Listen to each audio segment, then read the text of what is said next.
Good evening. This is a regularly scheduled meeting of the Wilmette Zoning Board of Appeals. Ms. Roberts, will you please call the roll? Mr. Colang. Here. Ms. Norick. Here. Mr. Sermon. Here. Ms. Choka Urban. Here. Chairman Schneider. Here. Ladies and gentlemen, for those of you new to our proceedings, and I don't know how many there are, the purpose of this board is to hear evidence on applications for variances from our zoning ordinance and on applications for special use. Based on the evidence we hear this evening, we will make a recommendation to the Village Board of Trustees as to whether the applications that come before us this evening should be granted or denied. We will vote to recommend granting or denying each application for variation based on whether the application meets the standards of review set forth in section 5.4.f of our village ordinance. Applications for special use will be considered based on whether the standards of review set forth in section 5.3.e of our village ordinance are met. The Village Board of Trustees will consider the recommendations we make this evening at the next regularly scheduled meeting on December 10th. Our recommendations to the board are advisory only. The Village Board has final say on all applications and will make its own determination as to whether to grant or deny them. The Village Board is not legally bound by our recommendations. There's one small exception to this rule. If this board makes a negative recommendation with respect to an application, in order for the Village Board of Trustees to approve that application, a supermajority of 5 of 7 Village Board members must vote to approve it, rather than a simple majority of 4. There's one other small peculiarity to our proceedings of which you should be aware. This board does not operate by a majority vote. We operate instead by a tyranny of 4. In other words, no matter how many board members are present on any given evening, in order to get a positive recommendation from this board, an application must receive 4 affirmative votes. Ordinarily, we have 7 members. Tonight, it looks like we have only 4, although we have only 5, although I see the 6th member arriving just in time. My apologies, everyone. So we will need 4 of the 6 to approve an application. Since we do not have a full 7 members here tonight, we give the applicant who are scheduled to come before us tonight the option of requesting a continuance to the next available date on the schedule. The next available date for any applicant who would like to request a continuance this evening is December 4th. There's no penalty for asking for a continuance. No such request will be held against you when your case is eventually heard. If you wish to ask for a continuance, however, you must do so at the beginning of your presentation before making any substantive arguments as to the merits of your case. Please also be aware that if you request a continuance, there's no guarantee as to how many board members will be present on the evening to which your case is continued. The cases we shall hear this evening will be heard in the order set forth on the pre-printed agenda located on the table near the door when you first came in. When your case is called, please proceed to the podium, state your name and address, and tell us exactly why your application meets the standards of review that are applicable to it. Each member of this board is a longtime resident of the village and has visited your property during the past week. In addition, we have received from the village staff these green booklets containing all written information that you have submitted in support of your application, as well as any other correspondence that the village has received. Accordingly, it's not necessary that you repeat what you have already stated in writing. Please hit the high points with particular attention to why you believe your application meets the standards of review. After the applicant has had a chance to speak, we will open the podium to others who wish to speak. Everyone will be permitted to have their say, though we would ask that you keep your comments as short and to the point as possible. After we have heard all oral presentations, I will close the evidence and the members of the board will discuss what they have heard and take a vote.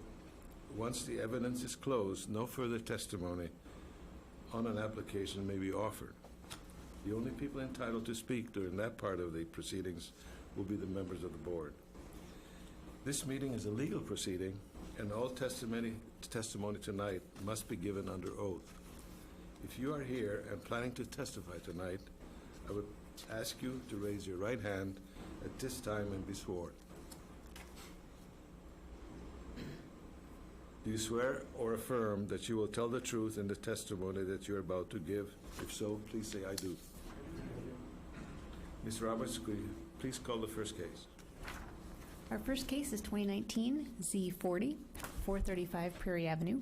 This is a request for a 9.17-foot front yard stoop setback variation, a 14-foot front yard step setback variation, and a 187.23 square foot front yard impervious surface coverage variation to permit the construction of a front stoop and steps. Anybody here for the applicant? Would you please come up?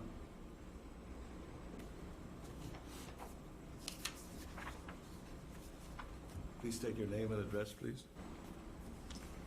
Yes, good evening, Board. My name is James O'Brien. I live at 830 Park Avenue in Wilmette. This relates to the Prairie Avenue application? That's correct. Yeah, I'm the contractor. The homeowners are here. If you'd like to speak with them, you can, but I'll be happy to answer any questions. You would tell me what would work best for you based, Lisa, on what the case is. Well, we may want to hear from the homeowners, but please go ahead, proceed. Sure. You're acting on behalf of the homeowners?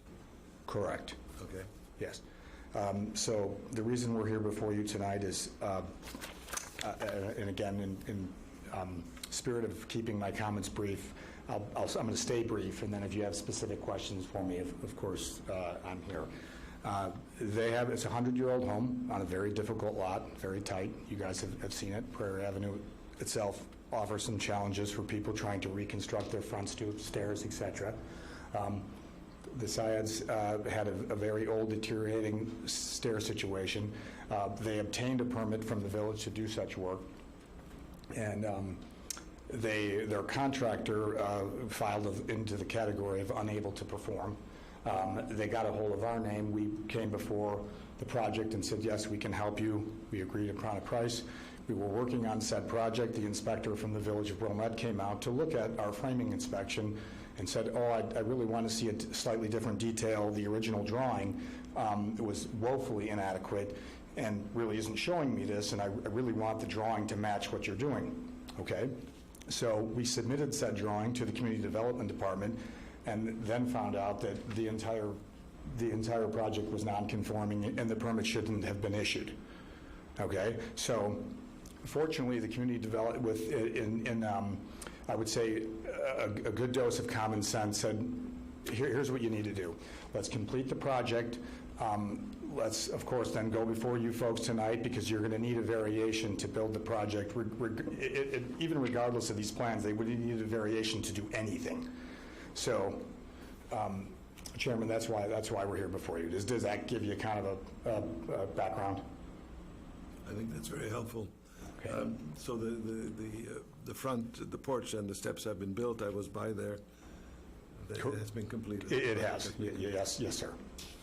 And it was based, there was kind of an issue again. There was a permit issued and may have a little bit of confusion surrounding the whole process. Correct. And I think, again, the Community Development Department knew what the situation was, said, listen, for the property safety, for, the view from the streetscape, whatever, let's complete the project, and then, of course, you need to go before the board.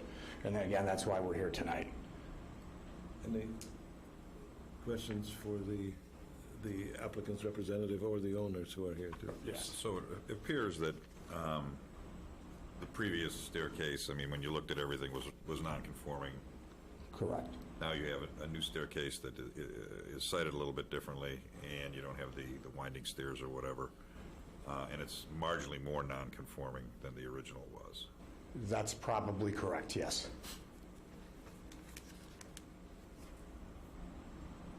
Yeah. Comments or questions? Seeing none, you can take a seat. Okay. And we will see if somebody on the Thank- board thank- will make a motion. Thank you. What does anyone in the audience have? Does anybody, oh yes, does anybody want to comment on this application other than the owners? Thank you. Seeing none, I think we need a motion. Mr. Sermon. I move to recommend granting a request for a 9.17 front yard stoop setback variation, a 14-foot front yard setback variation, 187.25 square foot or 13.02% front yard impervious surface variation to permit the construction of the front stoop and steps at 435 Prairie Avenue in accordance with the plan submitted. Thank you. Have a second? I'll second that. Okay, I think it's fairly straightforward. I guess if they would have come in front of us, I'm not sure if I would have approved the 6-foot depth on the porch, but that's only a foot or so. But I agree it is a tight site. There are limitations, and the previous stairway that was there was unsafe and did not meet code. So I can support this. I would agree. I took a little exception with the letter that was written by a neighbor in support of it, which stated that the hardship was the fact that the previous stairs were old and decrepit. That's not really a hardship. The hardship is based on the size of the lot or something particular to your property. And I think that the contractor and the homeowners actually did a very nice job. It's very attractive and very appropriate. And the setback from the front edge of the steps is equal to 2 or 3 other houses that are on the street. So I can support it. And I would agree with Mr. Cernan that the landing area might have been a little bit smaller had you come to us ahead of time. But I think we can support this and recommend it. Any other comments? I'm in support of approving this. We're all ready to vote? I can also support it. Up and down the street, they're similar situated front stairways, and having one that leads directly without having that rectangular access makes it much easier. The landing may be a little bit large, could have been smaller, but I can support this. Can we take a vote? Mm-hmm. Mr. Sermon, Yeah, excuse me, yes. Mr. Pelletin, Yes. Mr. Colling, Yes. Ms. Norick, Yes. Ms. Joker Urban, Yes. Chairman Schneider. Yes.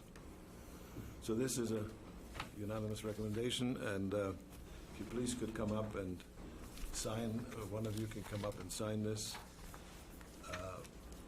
This will be heard at the next board meeting. I assume they will not discuss it. It may go with the consent agenda, but you may want to attend anyway. I move to authorize the chairman to prepare the report and recommendation for the Zoning Board of Appeals for case number 2019 Z40. Second. All in favor? Aye. Thank you. Can we hear the next case, please?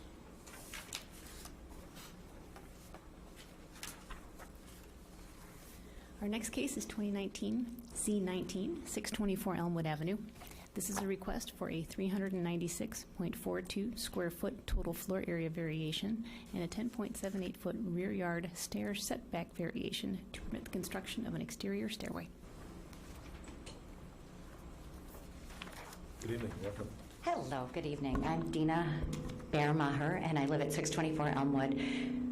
Many of you have heard this before, so I'll keep it as brief as possible. Then for those of you who haven't, if you have any questions, please let me know.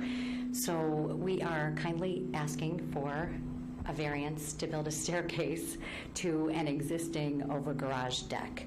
We've been using this deck for years. It is part of our property, part of our backyard, part of our deck area, but unfortunately we've been accessing it through a bedroom window from my daughter's property, and therein lies our hardship. It's not a safe way to access part of the property that is really our usable backyard because of this strange truncated backyard. We go out a window onto a little area and then have to jump down onto the existing deck there from a flat area. The stairs, as you can see from the plan, would go from our existing deck adjacent to our garage. So essentially what we're asking for is a variance about as big as this podium here. And the last time we were here before the zoning board, I know, Chairman, you had said it was a de minimis request, and we got a lot of support for it. The current chairman, the then chairman, said that as he stood there, he was concerned that perhaps our neighbors would not agree. And it was my fault. I did not have letters. I didn't realize we had to bring letters at the time. I explained to them that I had spoken to all of the neighbors and that the neighbors were in support, but without the actual proof, it was hard to prove. So we now have letters in support from our neighbors. In fact, one of the neighbors adjacent to us, his son just kicked a ball up on our garage roof deck a couple of weeks ago, and he said, if you had those stairs, we would be able to go up and get the ball. Instead, we had to knock on your door and have your daughter climb out the window to try to get them. So I'm hoping by taking away the original concern about the neighbors' objections that we will be able to get your full support tonight and approval. And one other thing my daughter said, please let them know that it would be a great fire escape as well. My little nervous Nellie daughter. So there you have it. So what has changed from the last time you were here, at which time you got a negative recommendation?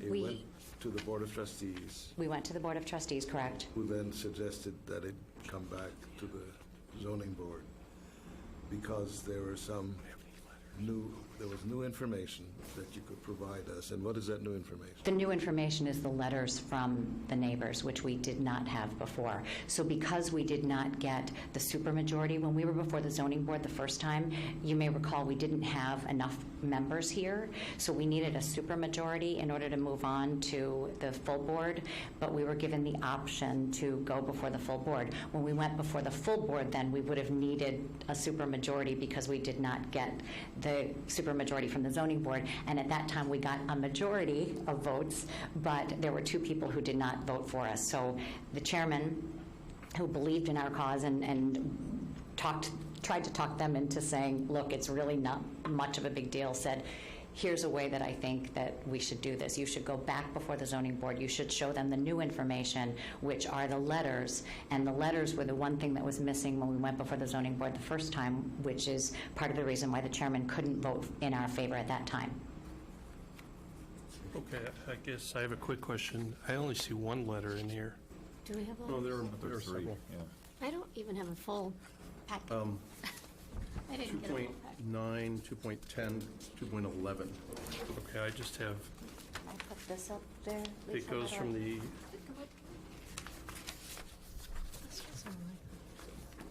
So if you look at all the adjacent properties, we should have letters from all of I them. only 2.14.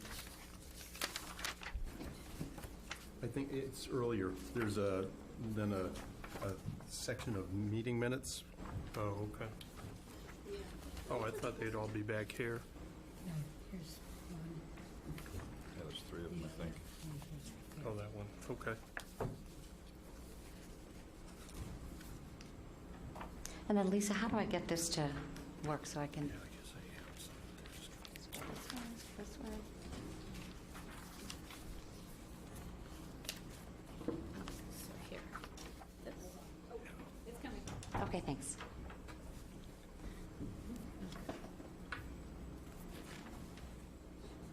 Okay, now I see them. They're just kind of randomly in the packet. I think because they came at different times. We started this process, I think we first applied in April. Oh, okay. And then there weren't enough people at one board meeting, there weren't enough people at the next, then we decided to try our hand and so on and so forth. So it's now November. So the letters came in at various times. Lisa, I just have a quick question. I wasn't at that other meeting. I was absent from that. They're asking for, just so I understand it, 396 square feet. That's because the house was already over? Right, the Because the previous- request should only be about 40 square Right, feet. Right. They were granted a variation for floor area in 2012 When they did that the included the garage. garage. Were you- We had no did you garage. apply? When we originally bought the house, we had no garage at all. Oh, okay. And I gutted the house, tried to keep it in the way that Sure. Wilmette would love and still have the old-looking home on the outside, and redid it and then built a garage. At the time, our neighbor, who actually has since moved, didn't like where we were placing the garage. Okay. And we ended up having to move it, but that was part of the reason for the greater space, was that he thought it would prevent his south winds, and so You created the I created the space, and we garage and the built, deck above, yes, and it's built with load-bearing, and you went for a variation at that point. yes. So now you're asking for a second variance. We're asking to be able to access it now. Yeah. It was without taking up too much of your time, when we moved the garage, the architect failed to put the stairs back in. I think it had to have been an oversight. Okay. I didn't come because he told me, we handle these things. I didn't know any better. I didn't come. And when the construction was finished, I said, well, how am I supposed to access my deck? He said, oh, yeah, you probably have to go back. And at the time, life was busy, and I didn't, and we started accessing it, and then I realized this is not a great way to access it. So now And we're back. What year was that? So that was 2012. Oh, okay. So essentially, it's 26 square feet, isn't it? The amount of the extra space that we're asking for is 26 square feet. Okay. All right. I just needed it explained, so I understand now. And we wanted to do it the right way. We wanted to come here and ask permission, as opposed to, doing it and then coming back later and saying, oh, we did it, can we have the permission afterwards? So the incremental increase to the variation is 26 square feet? So that's not even 1%. Right, the part that's being added is 25.16 square feet. 25 square feet. It's basically the landing on the stair, right? Yes, I have the picture here, but we can't seem to get this to work. I think what we have. But those- yes, it's just this landing space, and I think the top two stairs, because that's above a certain, Yeah, we have those photographs. Oh, okay. Not the stairs below. no, Just 6'9" or over Oh, 6'9". okay. it's just it's really like this Oh, podium, okay. essentially. Okay. All right. Other questions or comments for the applicant? Hearing none, you can have a seat, and we'll see if anybody wants to comment on this application. If hearing none, we'll close the testimony and have a motion.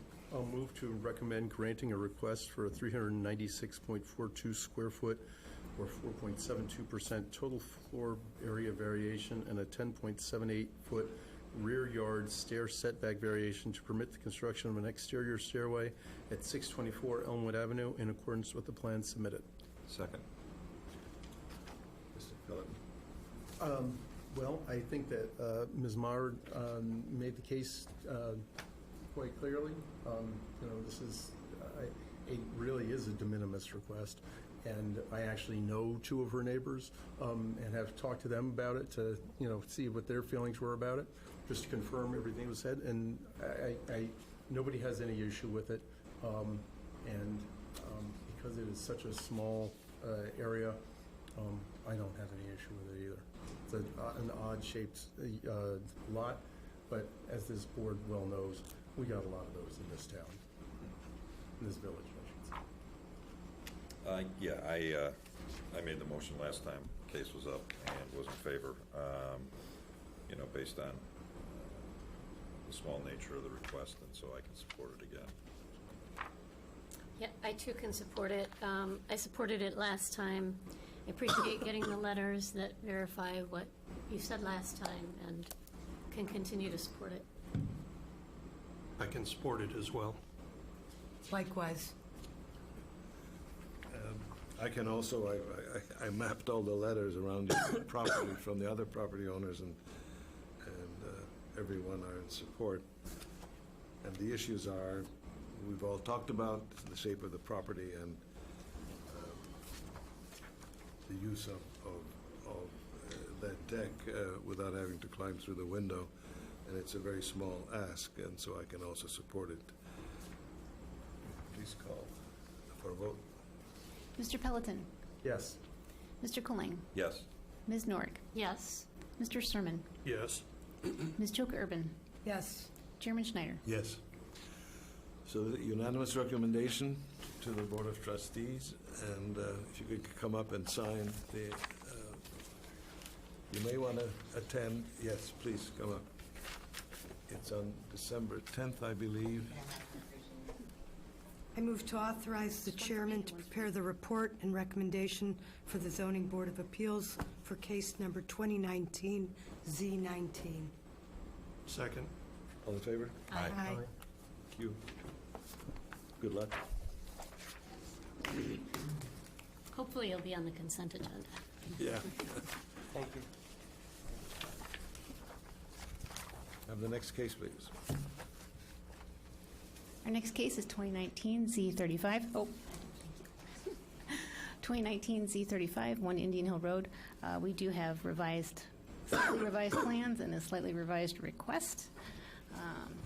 The request is for a variation to permit the expansion of legal nonconforming uses, a club and a golf course, a 25-foot south side yard adjoining a street setback variation, a 16.5-foot rear yard of a double frontage lot setback variation, a 16.5-foot rear yard of a double frontage lot setback variation, a 16.5-foot rear yard of a double frontage lot variation, a 25-foot north side yard adjoining a street setback variation, a 41.37-foot north side yard adjoining a street setback variation, a 9-foot accessory structure height variation, a 2.75-foot accessory structure height variation, a special use for 3 accessory buildings, each in excess of 200 square feet, a variation for more than 3 accessory buildings on a lot, a 2,614.35 square foot south side yard adjoining a street impervious surface coverage variation, a 3,130.68 square foot north side yard adjoining a street impervious surface coverage variation,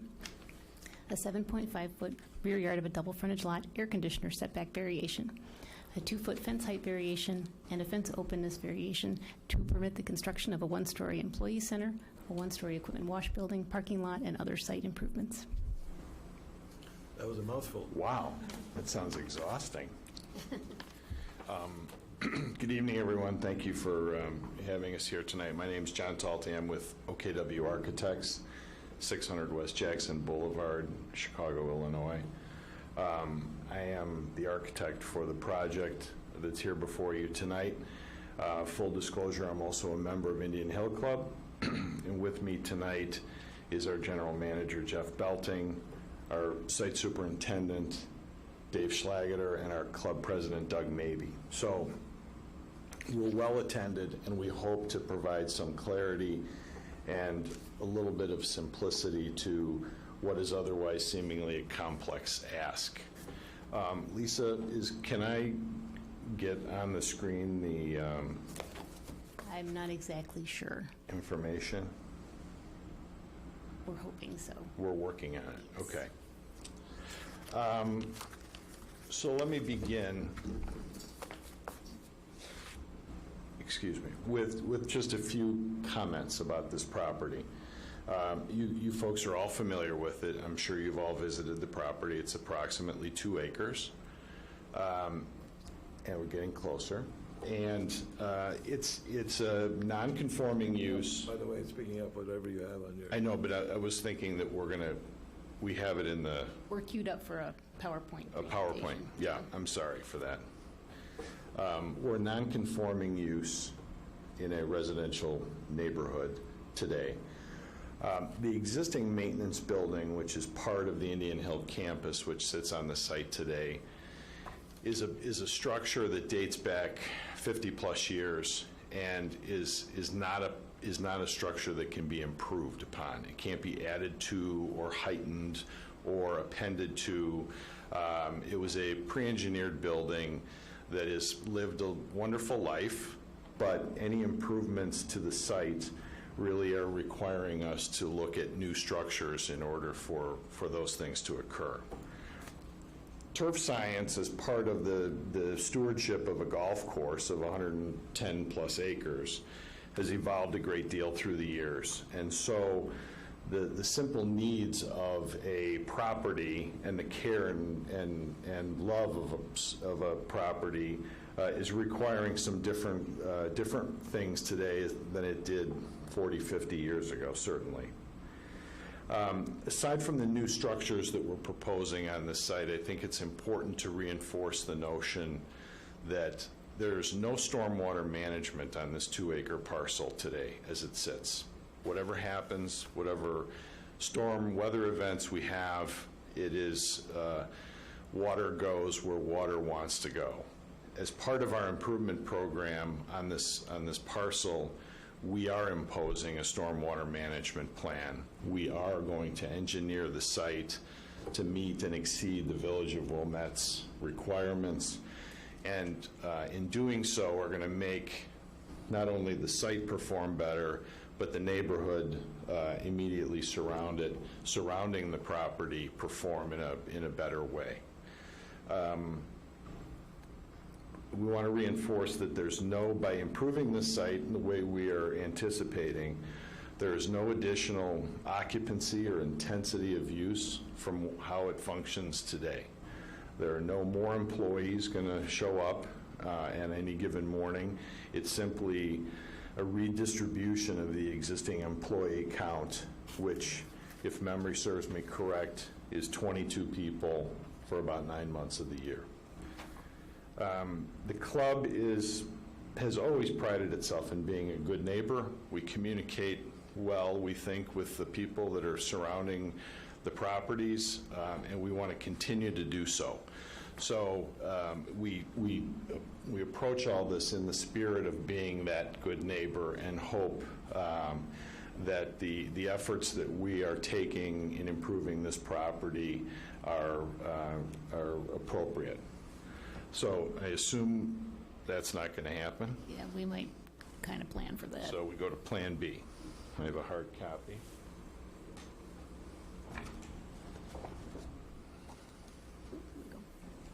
And the board members did receive a copy of the presentation. Correct. Let's see how best to do this. Let's go back to this.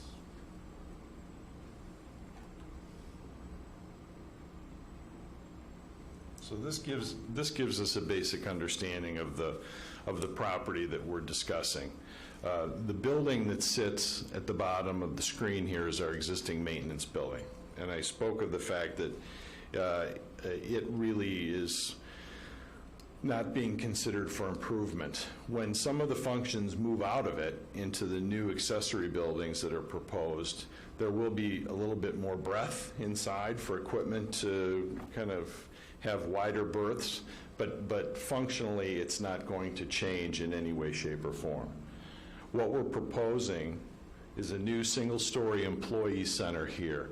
Currently at the south end of the maintenance building, therein lies all the office space and the employee gathering spaces for the club. And what we're hopeful to do is move them out into a much more appropriate building that houses showers, offices, a lunchroom, things like that for their use. Indian Hill Club and the maintenance facility is no different than really any employee in today's world. We need to provide the best possible care for those who take care of us, and so that's a primary driver for the want to do this. We want to create a better environment for the people who work so hard on our behalf at the club, and we think that we're doing just that in this new employee center. Aside from that building, the other new accessory structure is this equipment building, which sits on the northern half of the site. Another single-story building that will accommodate equipment washing facilities, which does not occur on site today in the most environmentally sound way. So what we're doing and what this building will allow us to do is to bring equipment after it's mowed lawns, spread fertilizer and the like, wash it appropriately within the context of that building, drain and capture that water that comes off of that equipment, gather it in a safe way in a triple basin beneath the structure, and dispose of it appropriately, rather than have grass clippings and the like just go into the storm sewer. So that is one of the drivers of that building, of that equipment building. Adjacent to that, to the west, is pesticide storage, where we're isolating pesticides within its own compartment within that building. And then finally, to the west is sand storage. In a previous iteration of this submittal, we had a silo that was proposed on this site, a sand silo that was quite large and tall. We listened to what the ARC had to say about that. We listened to what neighbors had to say about that, and decided against the incorporation of that amenity in the site, and instead are expanding this pre-engineered building to accommodate for the storage of sand. It seems like a simple thing, but it creates a tremendous amount of dust. And when it's all being housed within the context of the existing maintenance building, it gathers a lot of dust. It's not a real healthy environment for staff. And so by isolating that particular material, it will make things cleaner and better for all people involved. Other things that are impacting the setbacks and the height requirements that we're speaking of tonight, there's a pad immediately to the west, which is going to be, it's a concrete pad which is going to house two 30-yard dumpsters that are currently on site now. They just simply sit on earth. So we're trying to provide a rational home for them to rest on so that we can clean the site in a more appropriate way and find a more permanent space for the dumpsters. As I talk about the site globally, I think it's important to know too, if for those of you who've been out there, it's a little bit haphazard. There's really no rhyme or reason to anything. It's just over time we've developed habits as to how we get in and out, how we circulate around. And one of the primary goals of this process was to provide order to what is right now a very disorderly, safe, and it's ours, and we love it, but it could be better, and that's really what we're trying to accomplish here. Not only build the facility in a more modern way and account for both employees and equipment and the storage of materials, but also do it in such a way that both pedestrian and vehicular traffic is better defined, that people can navigate the site in a more appropriate and safe manner, and in doing so, engineer the site in such a way that stormwater management is considered and is cared for as part of the overall solution. The setbacks are an issue, have been... Before we go into the Yes, sir. setbacks, what is going to be in the storage bin?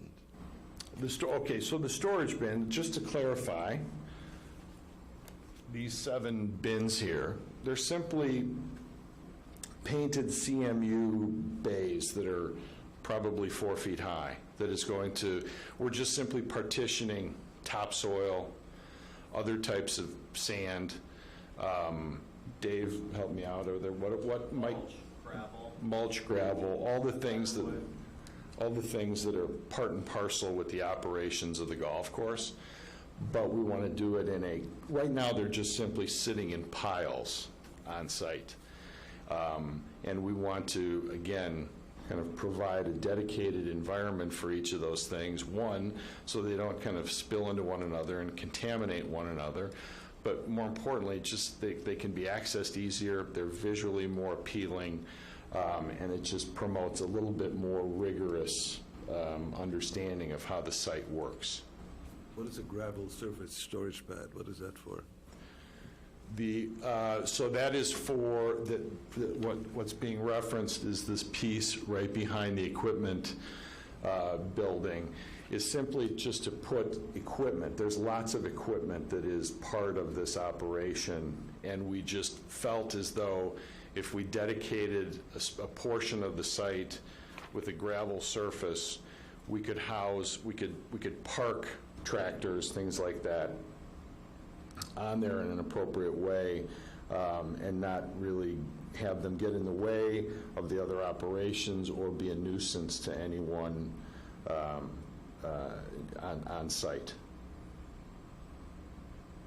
The same holds true with this loading area. Excuse me, I got too close. With this loading area to the north of the existing maintenance building.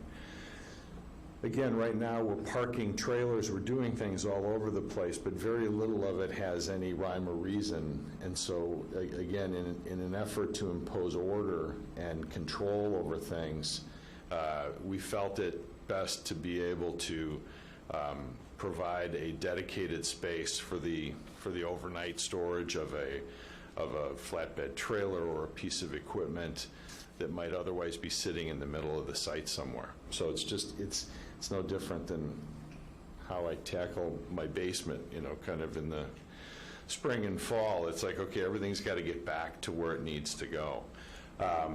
As well as the dedicated parking that we're providing at the employee center. Right now, cars are just parked wherever it's dry, wherever it's level, and wherever it's seemingly out of the way of other traffic. We're providing a dedicated parking lot with a handicap stall per code for the employees and visitors and others, so that when they get there, when they arrive early in the morning before sunrise, there's a place for them to house their cars, proximate to where they have to begin their day in the employee center. The 92-foot, 3-inch distance between the back end of the storage bins and the front of the equipment wall, the building, is that 92 feet, was that determined based on some turning radius required for the equipment? No, sir. It was, well, it's based on, it has no specificity. What I pointed out. Yes, I'm sorry. The dimension that's being referenced is this 92 feet 3 inches. It was simply kind of, there's no specificity to the number, but it's important that there is enough real estate in the middle of the site to allow for traffic and equipment to circulate around that area. We really worked outside in, and that was the remainder. Taking a little bit of a step back, when we began this journey for this project, we recognized quickly that this was an unusual piece of property. It's, again, about 2 acres, and it's unique in Wilmette in that it has a street frontage on all 4 sides. So we kind of scratched our heads and said, okay, where's the front yard in all this? How does this want to work? How do we address setbacks? And so, thankfully, we met with staff on more than one occasion and said, could you help us provide some clarity to this? Because we want to do this right. We don't want to come in and just say, hey, here's what's happening, like it or lump it. It was really a team effort, and we're very thankful and appreciative of your staff in helping us get to where we are today. So we started to locate where these buildings needed to go. Currently, the property extends to the center line of Kenilworth Avenue, the center lines of Indian Hill Road, the center line of Hunter. So as part of the dialogue, the village was asking us, okay, well, you understand that as sites get improved in this part of town, we're going to be asking for you to give us that property back, because as Kenilworth Avenue has been improved through the years, the property lines do not, in fact, extend to the center line of the road. They extend to the edge of the right-of-way.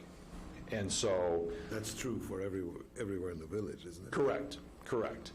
And so, as we began the process of setbacks, we were looking at setbacks from the center line of Kenilworth Avenue as being 50 feet, because it's our property, we pay taxes on it. This is the first time I've ever heard that argument in terms of setbacks. Have we have other examples that you measure the setback from the center line of the street? It's been our interpretation to measure from where the edge of the right-of-way would be, which is what we've done on Indian Hill Road, but also like on Lake Avenue, where some parcels sometimes jut out into the street. So it's the edge of the, It's where the edge of where the right-of-way. right-of-way would be if it were dedicated. which is the edge of the street, in a simple interpretation, right? The curb.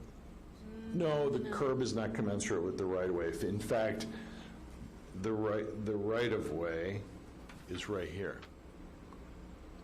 And the center line, obviously, of Kenilworth Avenue is here. The curb lies in between. The right-of-way on Kenilworth Avenue is 66 feet. And so from the center line of Kenilworth Avenue to what would be the new property line moving forward would be a 33-foot differential. So right now, we're 58 feet from the center line. We're proposing the employee center to be 58 feet from the center line of Kenilworth Avenue, or 25 feet from the edge of the property, as it will be reconsidered. Are you saying the fence, the existing fence, is the edge of the right-of-way? Is that what you're saying? It's approximate, yes, it sits on the edge of the right-of-way.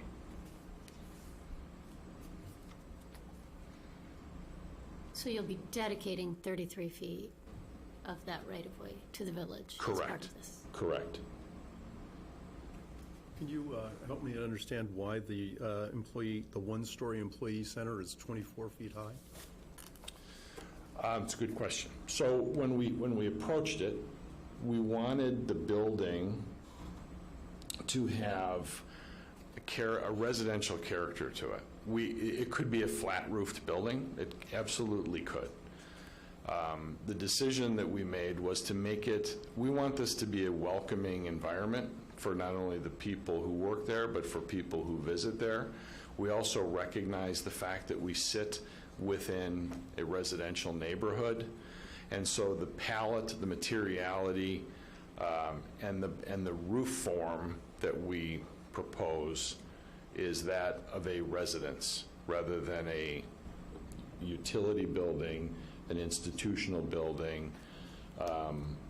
So in lieu of a flat roof structure, we were proposing a pitched roof asphalt shingled structure that is, I believe, without looking at my notes, 24 feet high, a foot taller than the existing maintenance building is today.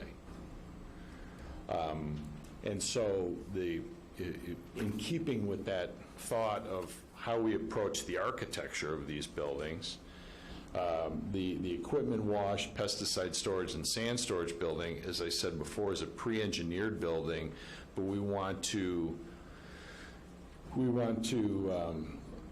skin the building essentially with the same horizontal siding that we're proposing for the employee center, so that we're trying to create this, we want it to be consistent with kind of the Indian Hill vernacular, both from a color palette and from a materiality standpoint. We don't want this to be kind of a destination off in right field that no one wants to kind of be a part of. We want to embrace this and bring attention to it, because we think it's a very positive amenity for the club environment. And so we want these buildings, we want the buildings to be, we want to be proud of the buildings that we put in there, and we want to treat them as best we can given their purpose for the club operations. One other question, which is, you have a 50-foot setback from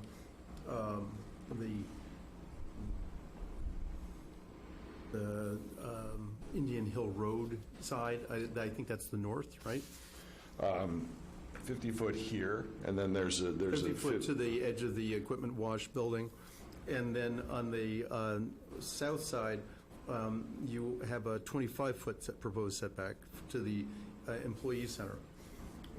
What is it that caused you to site it closer to Kenilworth Avenue rather than closer to Indian Hill Road?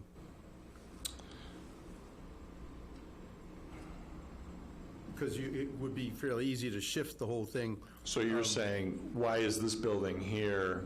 Why is this building not sitting back? And we're sliding everything further to the north.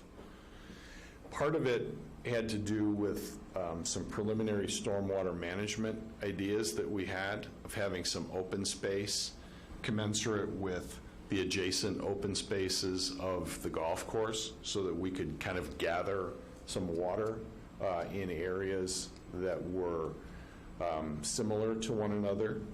It also had to do with the notion of the need for storage of equipment, large equipment, mowers and the like, and we felt that belonged, I'd feel more comfortable storing that stuff proximate to Indian Hill Road and the golf course than Kenilworth Avenue to the south.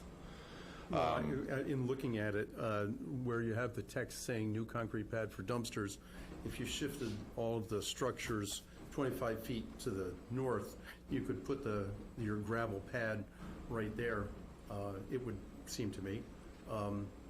But that would be shifting your setback issues from one side of the property to the other. I just wanted to know what it was that went into the equation of, having the 25-foot setback on one edge and not on the other side. Understood. Can you clarify, Lisa, just a technical question? When we, just as an example, the case we heard on Prairie Avenue, which shows the property lines, right, that are, it doesn't indicate that the property line goes to the middle of Prairie Avenue. Correct. Right of way. Right. What is the difference between this and this? If you look at maybe the Plata survey, the property actually shows that parcel 3 is the north half of Kenilworth Avenue. Let me ask you the question. Okay. The houses to the south of Kenilworth Avenue, across the way from, where does, do they have a right of way to the center of Kenilworth Avenue? I mean, is their property go to the center of Kenilworth To Avenue? my knowledge, it does not. And okay, just explain to me why the difference? I'm not exactly sure. I think it's probably a historical holdover from when the area was originally platted. Really? Yeah, I think I can explain that, I think, a little bit. That'd be nice. So, you're exactly right. The homes on the other side of Kenilworth Avenue are to the right-of-way, not to the center line. There have been no improvements to this site for a long, long time. And as a result, it is a holdover. The property line goes to the current property that the village, that the club pays taxes on, goes to the center line of Kenilworth Avenue. So this is an anomaly. It is an anomaly. Unusual. Yeah. And so that's kind of, and so that's the conundrum about the setbacks. It also includes Indian Hill Road on both sides and Hunter. So it is the property of the club today, but it was our understanding with staff that as properties were improved, there was this kind of clawback notion that the village had and said, okay, we'll work with you on this, but understand that now is going to become our property, speaking as the village of Wilmette. It's going to be no longer Indian Hill Club's property. We said, okay, we understand how that works. Are you saying? From the right-of-way From the right-of-way, yes. So to the street. So who maintains the parkway then?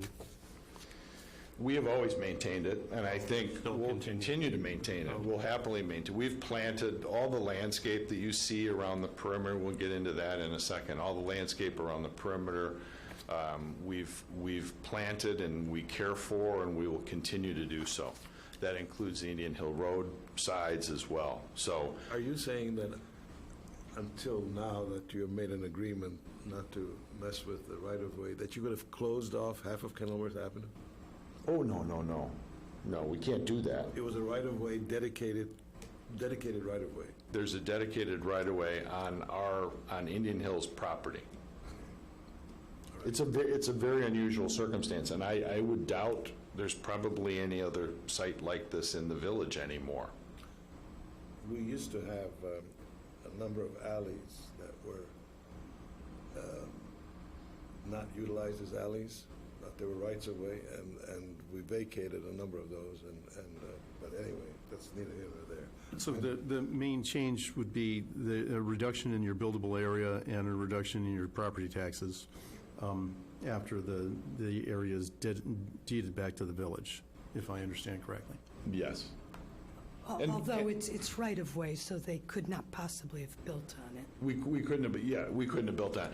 The other thing that comes into play is Into their calculation, a little bit of the impervious surface calcs. as they've never calculated that way. The impervious surface calculations too currently take into account the right-of-way, but Is that right? in a new world order, they're not going to include that we're not going to benefit from this right-of-way here in terms of the open space. So That half of Kenilworth Avenue is calculated in the impervious surface calculation? No, the green space. the green space that's in the portion of the right-of-way right here, Between the curb and the fence. between the fence and the back of curb, right now, we're benefiting, in theory, in terms of that being pervious surface. Got it. Thank you. And that's no longer going to be pervious surface because it's no longer going to be ours. So that's hence the variations that we're considering, we're asking for in terms of the impervious surface calc. You saw that graphic that's included in your package. It's very complicated, and you're probably thinking, what does this all mean? Can I ask a question? Yes. You said earlier that the 72 feet in this paved area in the center is what was left over. 72. It's 92 feet. Well, Yeah. it's 92 to the edge of the back. It's 72 in terms of maneuvering a Gotcha. vehicle around. Yes. Did you examine, I'm struck by the fact that there is a lot of new construction being proposed here, and that so much of it does not conform to the code. And so one question I have is, as you looked at alternatives, you said you started from the edge and moved in. Yes. Did you think about tightening up the center a little bit so that the employee center, for example, would fall within the setbacks? And we absolutely did. And again, we started at kind of the north property and the south property and worked our way in. That's the remainder. The remainder, though, we're sensitive to because in looking at how that site might operate, for instance, we could have equipment coming in and out of the equipment wash. So equipment comes in this overhead door here, and it comes out that overhead door when it's clean. So that's an operation unto itself. There could be pickups of the dumpsters that sit on the site at some point in time while this is happening. There are certainly going to be some of Dave's staff working in all of those bins at any given point in time, taking stuff to the golf course, whether it be gravel, mulch, sand, whatever. And we also are relocating an existing fuel pump that sits on the site right there. So there is going to be the fueling of tractors, trucks, at any given point in time. So part of, and right now, if you were to be witness to the chaos that is the site on an active morning or any time during the summer months especially, there are things, there are vehicles and people everywhere, all the time. And what we're trying to do is say, we want to focus pedestrian movement and automobiles that are going to be stationed all day on this portion of the site. That's a static portion. This is a very active portion because it relates back to the golf course. And we want to make sure that the open space that we have, right now the whole site is basically open and it's just chaotic. I will grant that you're improving the site. It's not a very pretty site. No, it's not. SIGHT at the moment, so.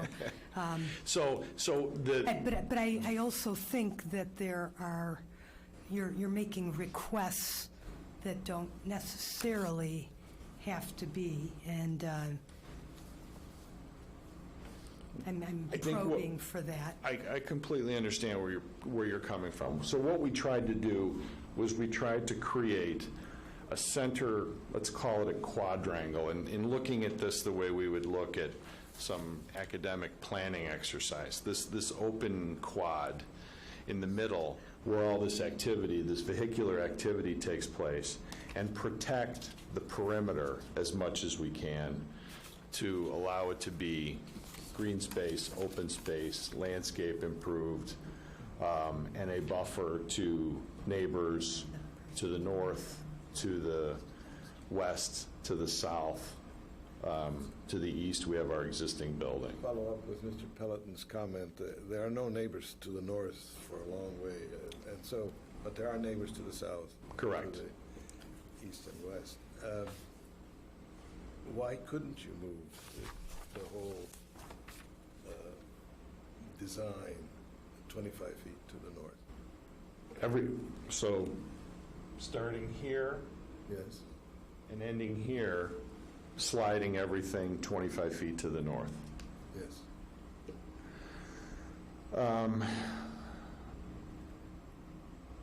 I don't, what if the parking lot stayed where it is?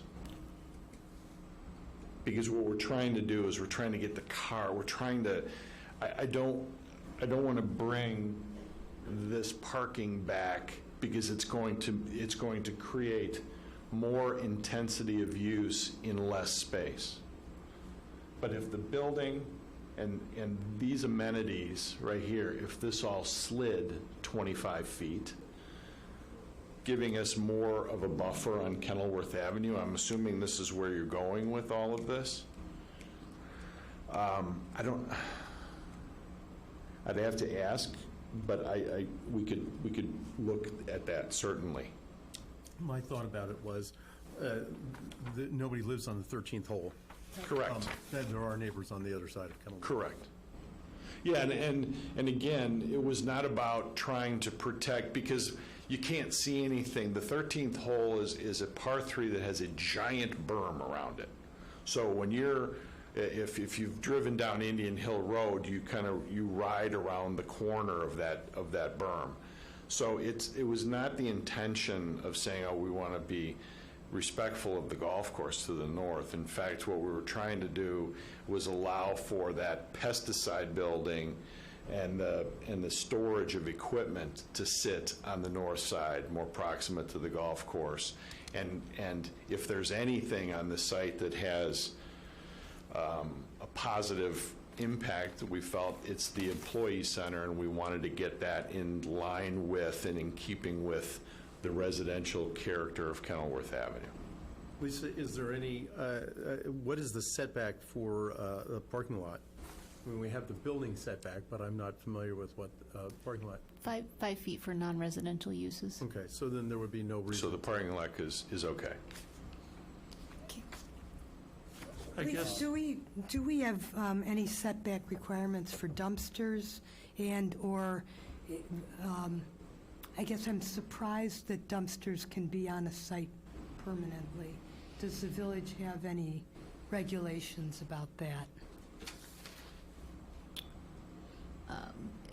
You mean garbage dumpsters? Yeah, two 30-yard dumpsters, yes. They're dumpster. It's not garbage the way it's garbage at Portillo's garbage. It's really debris. It's tree limbs from the golf course. It's things like that that are brought on site and then discarded. So how do the dumpsters enter and exit? I assume you have trucks come and pick them up, Yes. and they go through Indian Hill Road, or? They come down, everything is off of Indian Hill Road. Nothing is off of Kenilworth Avenue. That's an emergency access point only. And so that's sacrosanct. So all the vehicular traffic, all the pedestrian traffic comes off of this point on Indian Hill Road. Then I think- the existing brick patio, which is, I guess, attached to the existing maintenance building, what's the function for that? That patio, so at that end of the building, we're just choosing not to touch it, but at that end of the building is where the offices currently exist and where staff resides, for lack of a better term. So it's a place for them to go outside and sit and have their lunch or breakfast, and it's got a picnic table on it and things like that. The As I intent, look at the revised plans that you've given us, it looks like the dumpsters are being pushed closer to Indian Hill Road than they were in the original plans that we received. the pad is being slid to the west. The reason being is because where the sand storage access point is, or where the extension of that building that includes sand storage, we did that. There used to be that silo sitting there. Mm-hmm. The silo could be accessed by trucks, backing up underneath it, pulling the chute, filling the truck, and taking off. Now we need an overhead door. We need a dedicated overhead door to access that. And so by extending the building, removing the sand silo, we simply needed to push the dumpsters back into the north, into the west setback a bit more than they were before. Are there any other changes to the plan that have not been brought to our attention? No, ma'am. I'd like to say, I think we're getting off track here. I think we're focusing too much on what the pieces are within it. If somebody wants to build a house in Wilmette and they want to make their first floor all kitchen, they can do whatever they want. Mm-hmm. I think we're now challenging, being an architect, now we're challenging the architect on circulation within the space. Yes. Architects can figure out a truck is this big, this is the circulation we need. So I don't think we should be focusing on that. I think we should be focusing on 3 items that impact the perimeter of the property, that impact the residents of Wilmette. Mm-hmm. I think that's our role. So I guess looking at one email we got today, it shows these cars and vans parked on an adjacent lot. And now I see that, that must be out in front here. That's right here. So that may be something that impacts the adjacent neighbor in Wilmette. Understood. So I imagine that's a critical issue that we should be talking about. Your plan then is to not have cars there anymore. Correct. And have them there. So I think you bring up a really good point. So those photographs that you received today are addressing this corner piece of property, which is unincorporated Cook County. We've had a very unusual season in that piece of property, that open space has been storage to gravel or soil and tractors. And paddle tennis courts that are being built on site. That's like a stocking area? It was, yeah. And also the parking of vehicles, which now we hope to house completely on site here. I will say that open space has also been home to neighbors who have events at their home that don't have the parking necessary to accommodate said events, and they've approached the club and said, could we park, we can fit 20 cars on there or something, could we park on there? Would you mind if we had someone do that? The club has said, absolutely, you go ahead and do that. And so that little piece of property, although it's the intent is for it to remain just an open space and lawn, is sometimes used in certain events for parking, whether it be neighbors, whether it be club events that are profound, and there's no place to put cars anymore, a Christmas event or a, Mother's Day brunch or something, and staff maybe parks there for a few hours because there's no parking spaces left up on site at the clubhouse. I guess we'll wait to hear from the neighbor, Sure. but I would think a reasonable thing to do would be to have those vehicles parked with, if they're being parked there, a certain setback, so it doesn't impact that adjacent neighbor. Correct. Okay. The second issue, I think, that impacts the site is the setback of the proposed one-story structure. And I guess the way I view that is, if you were to mirror the setback that was on Kenilworth Avenue onto your property, where would that be, Lisa? You understand? So then, if you're driving down, as you're driving down Kenilworth Avenue, you have the face of all the homes that are set back whatever distance from the curb. I would think that that building could be set back the same distance. So you'd mirror the setback, so I'd like to know what that is. Because I think if you mirror the setback, then we don't have as much of an issue because it's The only setback 20. is supposed to be 50. But It's Bob, a larger setback for... But Bob, to your point, the 58 feet is a specific number based upon a staff conversation.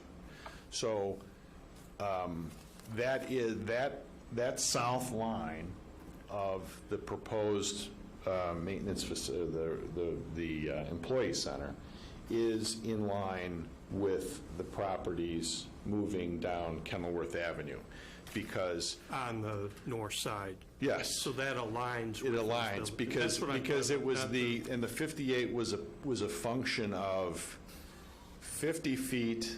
Their original property lines all went to the center line of Kenilworth Avenue, Okay. which was 50. So they were set back 50 feet, and then there's a 33-foot right of way, and then they were set back. It was a combination of 25 feet plus the 33-foot right-of-way, so it drove the 58 feet. So we were trying to align Yeah, that but- with all the other properties on Yeah. Kenilworth Avenue. So I just wanted to confirm that with Lisa. So to be apples, I know the setback currently is based on the size of this property, but really the setback we should be looking at is the setback that aligns with the houses further to the west. Remember the houses on the north side of Down a few Kenilworth? blocks. Yeah, a few blocks down. A few blocks down, okay. But I'm just saying, or they should measure, or they should I'm thinking the match ones or mirror. Yeah, but we don't want the houses that are further west. We're not asking them to Okay, not, have fences and buffering no, from okay, the well then, neighborhood. what I said first was, if you were to mirror the setback, whatever the setback is that they have, Bob. let me finish my point. Whatever setback they have there, I feel a reasonable number would be to match that. I'm not saying that's what the zoning I is. got it. Can I but just insert here? What is the zoning for the properties to the south of, is that R1? On the south side of Kenilworth is R1, And the zoning for this property in question? is R. And what is the setback for an R zoning Minimum front yard setback is 40 feet. versus R1 is, Minimum is 25. okay? Okay, so they're matching an R1 right now, No. They're proposing to match on an R1. R1. Right, the Rather than 25 R. feet, which R is is 25 what it should. So plus that's maybe how you 33 came up with is that the number. 58-foot. So that's what we were trying to do. So, Bob, I completely understand what you're saying. Look at the context around. So as we look at, these houses across the street on Kenilworth Avenue, let us be sympathetic with the relationship of that Exactly. house to Kenilworth Avenue. As it is on the south, let's make it so on the north. And so that's what we tried to do with the 58 feet. That's what drove that dimension. Okay. And then the third question I have, and then I'll be finished for a little while, is what is your long-term plan for the existing maintenance building? You know, you said it's been there a while.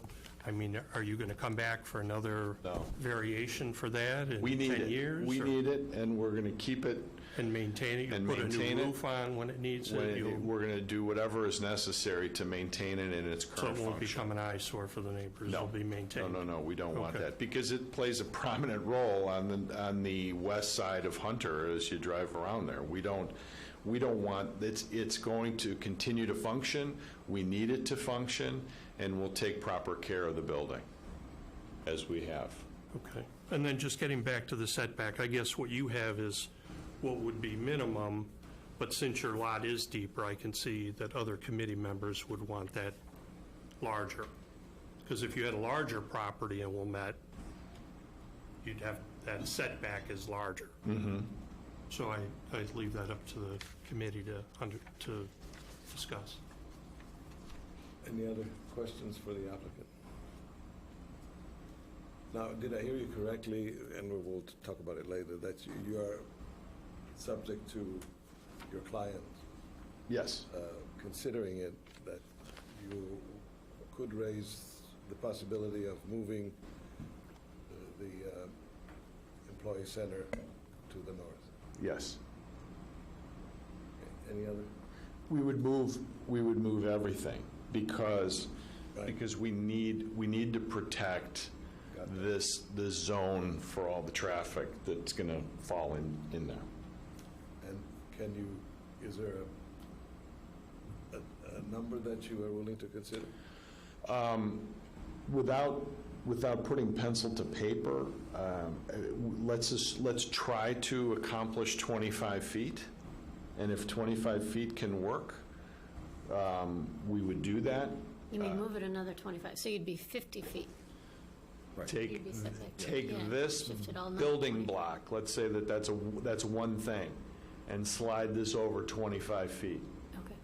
which is fundamentally the center line of this building. It's a 50 by 50 foot building. And So- leave the parking lot where it is. And leave the parking lot where it is. I do have one other question, different. When I was out there the first go-around for this one, over the summer, I noticed that there were vehicles parked, and I know they won't be that way, but there were dump trucks parked with their backs up, weeds growing around them, everything else. I assume those trucks are going to be parked up in that area that you were talking about, and not, because that's something you can actually see from, if you're standing on the sidewalk across the street, Correct. you can see the bucket of the Correct. of the dump truck. Yeah, I mean, first of all, you're not going to see it anymore because it's going to be so far removed from the south side of the property. It's going to be... And that type of vehicle wouldn't be parked in the new staff parking lot? No. Okay. That's Not fine. at all. That Yeah, answers we want to, and that was going back to the previous comment. We wanted to move the less attractive aspects of the operations to the north half of the site rather than the south half of the That site. makes sense. That was the spirit of what we were trying to accomplish. Any other comments or questions for the applicant? If not, you can take a seat, and Thank you. we'll see if anyone wants to speak about this project. I suspect some people will. Please come up and state your name and address.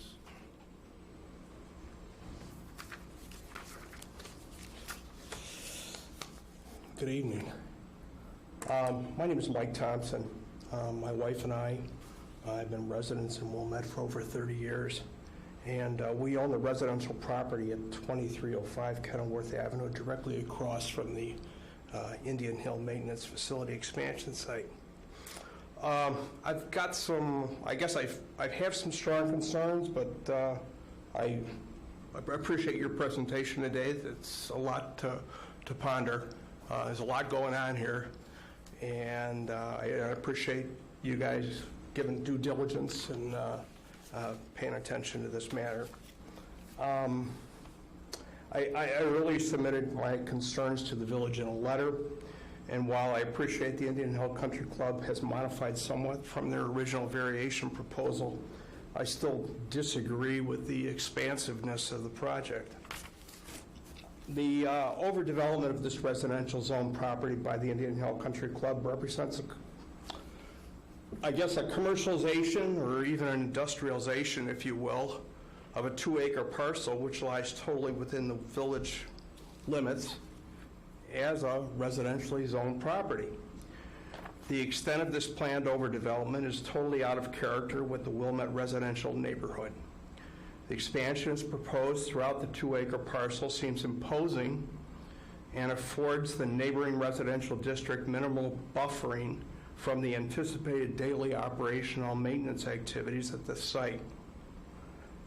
In 1967, based on my research anyway, the Country Club first obtained the permit from the village for the construction of the small maintenance building that's been previously discussed. At that time, I'm sure the original project seemed minimal and reasonable, as the building footprint neatly tucked into the small corner of that section of the property and would only take up some 10% of the 2-acre parcel. The impact of the structure within the residentially zoned area was probably hardly noticeable at the time.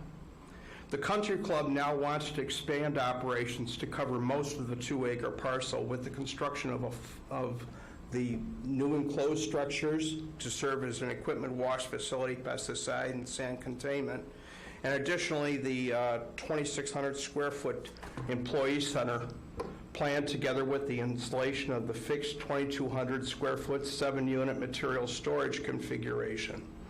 When you throw in that proposed paved 4,800 square foot 14 space parking lot and the 1,100 square foot dumpster storage pad, a two pump fuel station, and all the attendant paved traffic surface areas, the site hardly resembles or is consistent with a zoned residential area anymore. As far as variance request goes for zoned residential areas, this variance request seems rather extreme and not at all beneficial or enhancing to the surrounding Wilmette properties, either aesthetically or from a property value perspective. It looks much more like a site with much less green and much more concrete coverage, designed to introduce and facilitate increased work activity, provide for more vehicular traffic, and accommodate additional on-site employees. The Country Club maintains that expansion is necessary on the Wilmette 2-acre site to provide for the increased maintenance needs of the golf course. I guess that's understandable, but why should our Wilmette neighborhood bear the full burden in meeting those needs? Maybe the supply needs of the golf course would be better served by expanding into their 1-acre open area immediately to the north of the Wilmette 2-acre parcel instead. We spoke of that property already. They might even consider utilizing the 1-acre vacant parcel at the west end of the golf course, bordering Locust Road in Winnetka. Both parcels are in better proximity to the club's golf course than the more remote Wilmette property. Aside from the full development of the 2-acre Wilmette site into an area more identified with a commercial industrial site and not at all consistent with a residential neighborhood, little has been afforded the surrounding residential properties in terms of a buffering and insulating the residents from the expansion and follow-on impact of increased maintenance facility activity. To the contrary, the Country Club is seeking significant relief from setback variation requirements, which are specifically designed to insulate residents from intrusive neighboring activity. Given the nature of the intended use of this 2-acre parcel, the setback safeguards need to be more strictly adhered to and should not be relaxed under any circumstances. Some 14 years ago, the maintenance facility obtained a permit from the village for the construction of new perimeter fencing. I guess at that point in time, the neighborhood residents had grown somewhat tired of the appearance of the maintenance building, and an accord was struck with the village involving improvement and ongoing maintenance of the property's perimeter. Over the years, it seems that the Country Club's interest in maintaining the perimeter with any high standard or consistency has waned, allowing both for the fencing and screening shrubbery to deteriorate and grow shabby in appearance, at least along Kenilworth Avenue and Hunter Road. With this proposal, the Country Club is now proposing to rededicate the perimeter areas back to the village. I hope the village is in a position to maintain these perimeter areas after this has been given back to the village. Finally, I think the village needs to think long and hard before accommodating the Country Club with this overdevelopment. If the property is now to become, in effect, a non-residential zone property, there must be some hard and fast understanding between the village and the Country Club as to the full extent of the maintenance operations and the ongoing upkeep expectations at the facility. Even to the casual observer, the Country Club has chosen to use this residential property in almost a casual way since the construction of the original structure in 1967. The Country Club should be expected to maintain and use these grounds in much the same manner as any other owner or occupant of a zoned residential property. In considering this matter in its present format, I fear that the cart is being put before the horse. Allowing this property to be overdeveloped in such a way that is out of character with the surrounding neighborhood would be negligent without first having an understanding and firm expectation as to the extent of the operational activity at the proposed expanded facility. It would be just as neglectful to allow the project to proceed without taking the necessary steps to ensure that the residents' concerns and interests come first. Maintaining a true residential character in this area should be the village's first and foremost concern. The configuration and extensiveness of the current project proposal does nothing to enhance our Wilmette neighborhood.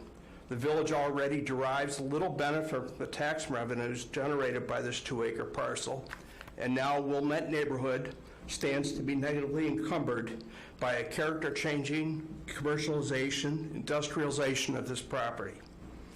I respectfully request that the Zoning Board of Appeals deny this variation, at least in its present format.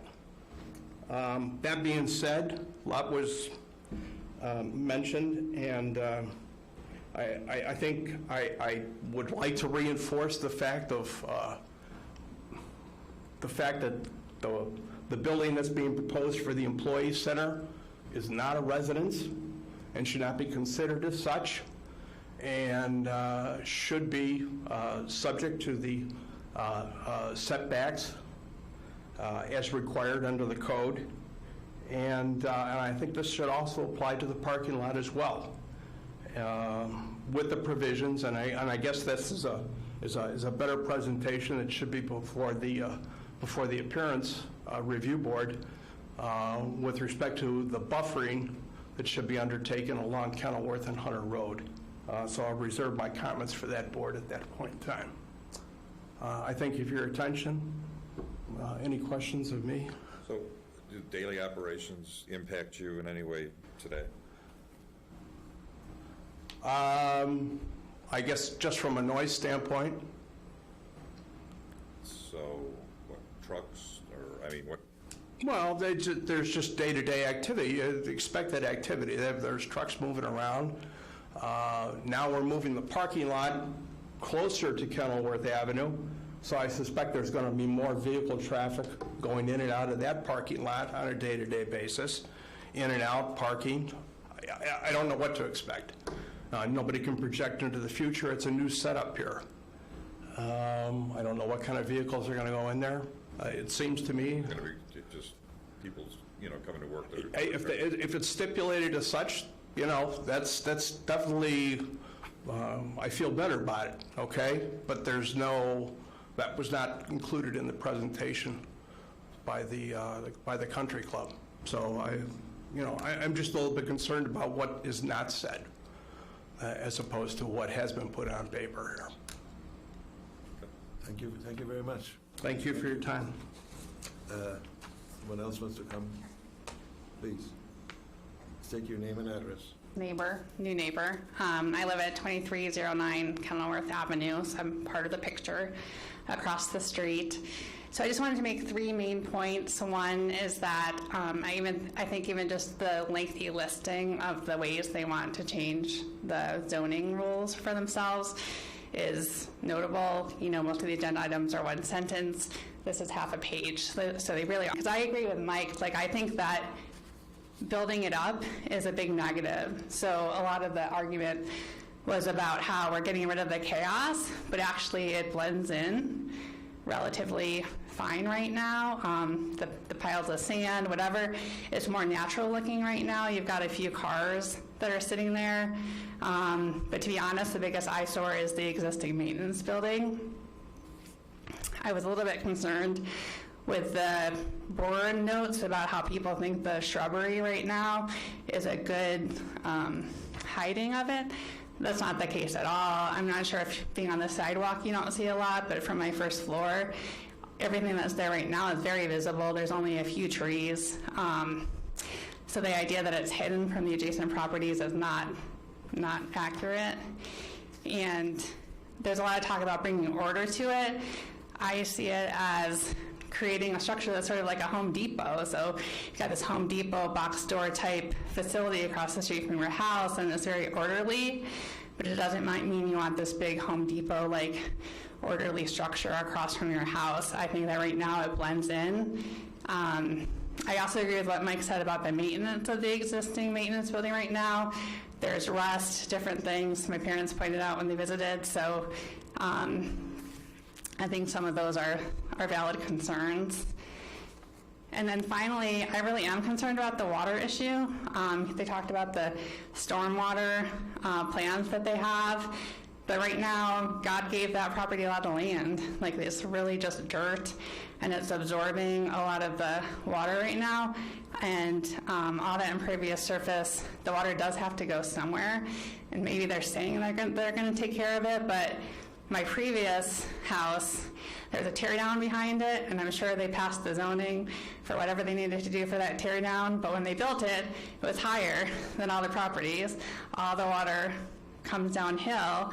They're not going to tear down that tear down mansion behind my house, just like they're not going to redo this property once they've built it. Right now, the village is spending millions of dollars for water retention in Thornwood Park, just a couple blocks away. This could totally make the problem worse after the village is already investing a lot of money trying to solve it. So I'm as concerned about the water damage as anything else. So I'm also asking you to reject their plan. Thank you very much. Thank you. Anyone else want to comment, please?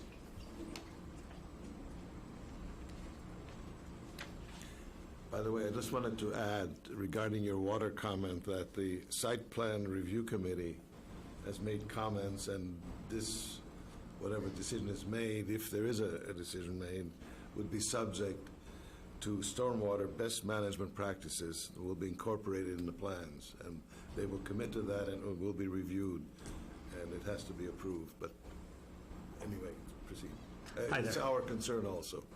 The less paving, the better. Hi there. We're Lloyd and Peggy Nelson, 2244 Beechwood. Good evening. Corner of Beechwood and Hunter. We actually have a 130-foot common lot line with the golf course. We're the folks down at the bottom of the picture, if you will. I don't know how that works. Okay. So, Yeah, we live here. So you're and notwithstanding 2244 Beechwood. 2244, okay. So we're at the corner of Beechwood and Hunter. I got it. Driving north on Hunter. We looked, I'm the guy that wrote the emails. Okay. And With you saw the parking pictures. adjacent. And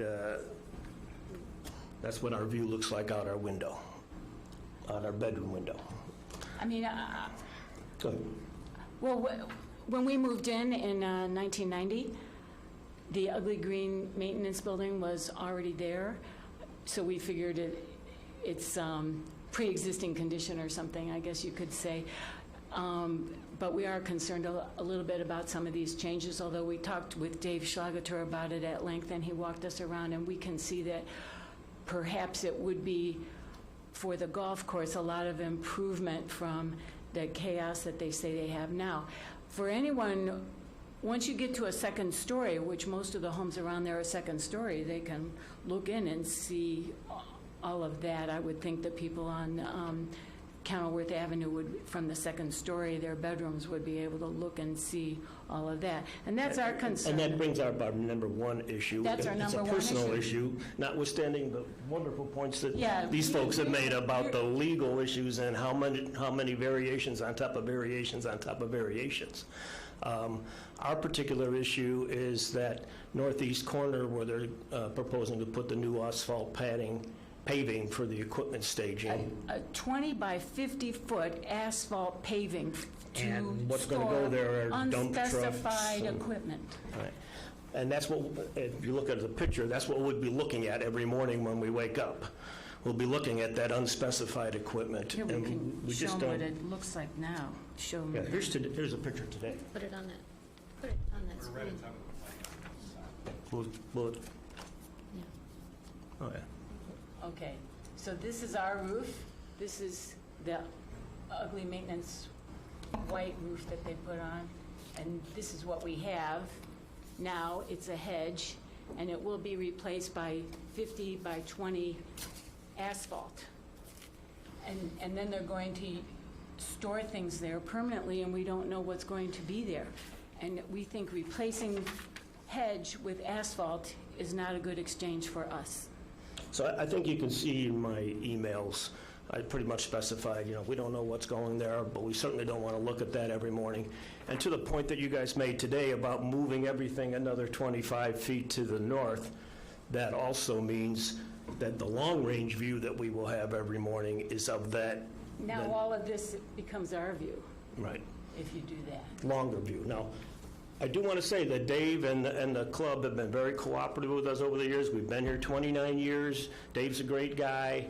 When we bring issues to his attention, he takes care of us usually, and he's promised to put trees and vegetation and things like that in place. But there's nothing in the plan that specifically spells that out for us, nor are there details as to what kind of stuff will be there or why it has to be there in the first place. If they're clearing out 1,000, 2,000 square feet of space in the existing building, why can't some of the stuff that's being stored outside, out back as I call it, be moved inside to where this 1,000 or 2,000 square feet that they're gaining in the existing building is? And an attorney friend of mine also pointed out that as a residential area, are these types of vehicles supposed to be parked in the open in a residential area? Aren't they taller than 90 inches or whatever the specification is? Are they even allowed in a residential area? I don't know. I'm not a lawyer. I don't play one on TV. But I do know that the problem for us is the view and the site and the fact that in trying to clean up the act has become much, much larger. And that's the point that the other neighbors are making too. There's hundreds of acres on this golf course, and I'm sorry if this is the only one that happens to fit into their purview, these 2 little acres now. But there's got to be another way to address this, or address it with the neighbors first. None of us that I know of were approached about these designs prior to getting the package a couple of weeks ago. So this has been all new, and Dave's been great. Dave's described it to us, and we like hearing what Dave says, but Dave can't make a commitment for the entire club, and we'd like to work it out on the personal level with the club and get them what they need or what they can settle for. It's just that it's a little tough for us. And then we also have a number of questions that aren't addressed specifically in their thing, and I'll just rattle them off right now. Are the working hours going to change? Are they still the same? How many cars will be parked there? It looks like they only got spaces for 14, but they've got 22 employees. Number of people carpooling or what? How much equipment is physically going to be in there compared to what is there now? Aside from the additional space consumed, what about the other sensory characteristics, I call them? The beep, beep, beep of the noise from the backing up of cars and trucks, the smell. You know, there are times of the year. when Sometimes they're fertilizing and. Yeah, when the wind is coming. So those types of things I don't think were addressed at all in the golf course's proposal. It was just, here's what we want to do with the land. And like I said, we live with it every day. At 5:45, we see the cars pulling into the gate. We see all the people coming in. We hear all the stuff, and they're very good about it. And they try to accommodate us. And you know, we've been there 29 years, and we've learned to live with it. But that doesn't mean we want to make it worse. We want to get anything worse out of the deal. So that's our point of view. Any questions? You mentioned 5:45, and I know that Mr. Thompson's message had said that the general hours of activity are from 7 a.m. to 5 p.m. So Those gates open at 6 a.m. every day. right, and how late does it go in your 3 or 4 o'clock in the experience? afternoon. No. I don't, Dave, you know, 3, 4 o'clock in the afternoon? Typically, our employees will arrive just before sunrise, and we'll begin our work at sunrise, and on a normal afternoon, we're done early afternoon, 2:30, 3 o'clock. I mean, my view is that we knew all this when we purchased the house in 1990. And generally, they're respectful neighbors, and we want to be respectful to them, too. But we're concerned about this asphalt pad that suddenly seems to be necessary, like they have to have this 50-foot moving of the fence. So that's fine. From Indian Hill Road, no one's going to see that stored equipment, whatever they're putting, but we're looking down on it like this. And it's right next to our patio also. So it's a little bit. Like I said, our lot line runs along and parallel to the maintenance building there. Sorry, any other questions? I would like to, what some of our neighbors have said, are things I haven't thought of, but I kind of agree with it, that sometimes we feel like, especially on Hunter, I don't see a lot of maintenance by the club going on Hunter Boulevard on that Parkway area. You know, you go to the front of Indian Hill Country Club, it is jaw-dropping, beautiful landscape. You go to Hunter, that's, you know, the person who cleans up the garbage, moi. You know, I mean, people throw stuff out or whatever, and there's a lot of weeds that get to be waist high. You know, there's a nice effort to clean it up for the pictures before this presentation before the board, but it's not always beautifully maintained over there on that. So that's just a complaint that's an aside. And one more thing I'd like to add. Someone made the point about the parking of the cars on the parcel to the north when they have parties or whatever. And that's not bad. We don't object to that. What we object to is not knowing in advance of it that there's something happening and all of a sudden seeing valets running around, and it's a noisy operation. Generally, the people aren't parking the cars. It's somebody else that's getting paid to park the cars but there. what would you say, once a year, twice a year? 4 or 5 times a year at It's most, or not something often. like that. Recently, with the paddle tennis, that was a big to-do, and there's been some activity there parking-wise, but I think that's because they don't have room to park there anymore. But we'd like to see that parcel returned to the way it used to be, which was just an open field, if it can. Thank you very much. Thank you. Thanks. Anyone else would like to speak? I'd like to add a couple of comments. I always want to add comments to my husband's comments.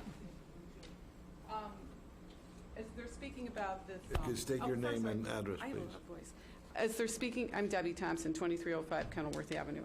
As they're speaking about this area where parking is done generously by the club for some parties and things like that, will this now move back into this parking lot, which is directly across the street from us at nighttime? And that leads me to another question that I have. Will there be lights in this parking lot, which very much will affect us being right across the street from there? And the idea of arriving before sunrise, that's nice, but and there's a place for them to park and whatever, but we still live across the street from there, so they're arriving before sunrise, and if it's not weather like this or really hot in the summertime, we'd want to have our windows open. So what kind of noise level can we expect from something like this if this parking lot is literally, we're right where that little X is over there. So I mean, this parking lot is right across the street from us if it sits where it is, as opposed to being moved back in again. It's, again, a concern to have all of this impervious surface, this parking lot, and all this water is draining, and it's coming towards us, and the drainage is already a bad situation as it is. We have a sump pump, but I hope that that's not going to be the only redeeming thing that we're going to have if we have water that's going to be coming off of this concrete that's now being put into this area. That is a huge concern for us with all of this development. Thank you. Thank you very much. Anyone else that wants to speak? Seeing no one, the applicant can you come and respond to some of the questions? Like lighting, like hours of operation? Thank you. I think, landscape. Number one, we respect all the comments and are sensitive to everyone's circumstances. A couple of things to reinforce. One, the activity level of the site is not going to increase one iota from what it is today. There are no additional employees. There's no additional equipment. There's no additional traffic. It is the way it operates today is the way it will operate in the future if given the opportunity to develop the site in this manner. So that we can attest to. We are simply trying to reorganize how the site functions. Lighting? There is no site lighting provided on here. There will be a sconce adjacent to the front door of the employee center, but beyond that, there is no site lighting like you might see in a retail center or something like. There's nothing to that effect. And the sconce is meant to light the front door. Sidewalk area? It's really just to identify the front door when it's dark out. Shoulder seasons, early in the morning, all the rest of it, so people can safely get from the vehicle, from the parking lot to the front door of the employee center. The hours of operation won't change from how it will not at present. They will remain the same. So how it functions today is how it will function in the future. So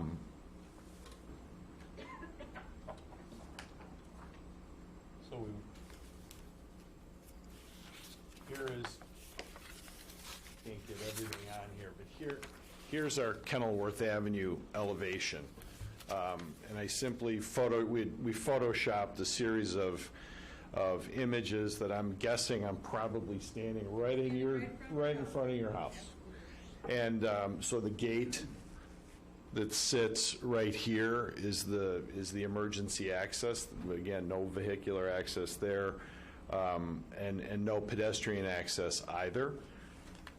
Here's the location of this is the employee center that as proposed. The maintenance building is sitting right there. The employee center is approximately right there. If the employee center were to move to the north 25 feet or some dimension thereof, that would recede and would be less impactful certainly along Kenilworth Avenue. The landscape that sits along Kenilworth Avenue and that sits along Indian Hill Road and everywhere has been installed, provided for by the club itself. This was not a day that I picked up any garbage before. This was a crummy fall day, as we've had lots of, and I just went out and took images of both the top images of Indian Hill Road, the bend at the west side of the property, this being the environmental building that's going to sit back inside the site, and then along Kenilworth Avenue. The evergreens there were planted purposefully so that they could provide 365 days a year kind of opacity to the site itself from the neighbors across the street. We've tried to work with the neighbors, both kind of from a macro sense and individually, to best offer them the protection that they would like to have relative to the site. The Indian Hill Road perimeter is a difficult one to landscape because there's very little buffer between the fence, which I think is about 5-6 years old, maybe, the new fence. I don't know, time flies, but a little less. 4 years. We replaced that fence about 4 years ago.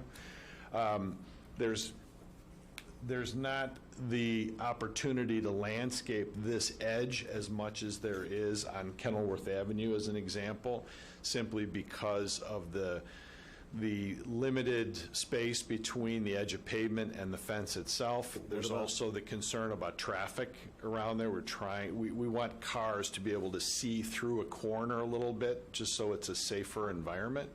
But what landscape we will provide will be inside the fence line, so that we can, kind of continue to buffer sight lines as best we can from this particular house on the top image, and we would continue to work with the neighbors, I'm sure, on Kenilworth Avenue. Is that true for Hunter Road as well?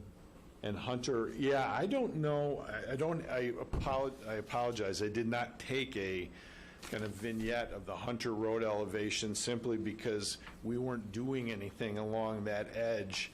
And could we improve I don't know how much space we have between the building and the fence. So here's the area in question. There's 28 feet from the back of building to the curb line on Hunter Road.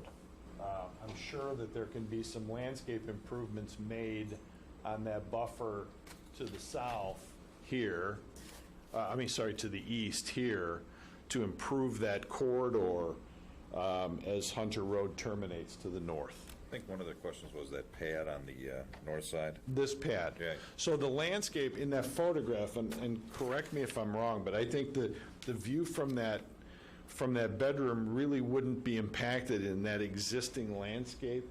Your window's right over that. We look right at that. It is. And currently, Okay. Where those red bushes are is where you're putting that pad. Okay, I'm sorry. I thought those set back along the more proximate to the fence line. The current fence line runs right to the edge of the building. Okay. But there's, after reviewing it with If you'd like to, Yeah, you do need you to wanna come up talk? and identify Yeah. yourself. You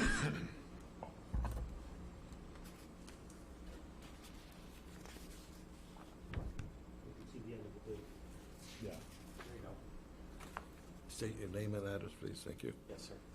My name's David Schlageter, and I live at 12 Portside Court in Grays Lake. I'm the ground superintendent at Indian Hill. I've been with the club for 26 years working out of this site. And I've worked closely with the Lloyds and their friends. The picture from this picture here is from their bedroom window, and it's going to look right at that site. What this picture doesn't show, but the site plan shows, is that we have about 20 or 25 feet to landscape that area between their window and the pad. And the club's ready to do that for them, as we have landscaped for them in other areas. I'm looking at the landscape plan, page 6. If you Correct, could and turn to that. Yeah, I think it showed 5 or 6 foot high arborvitae or something like that. We have a lot of area there. I walked the area with them. We have a lot of area there for them, for us to landscape for them. Move it up further so we can see Hunter Road. Sorry. There we go. Oh. That's good. So, see this is the fence line here, but we've got this entire area here that we can landscape up for them, and we will. The landscaping on the south end over here, I guess I can use this.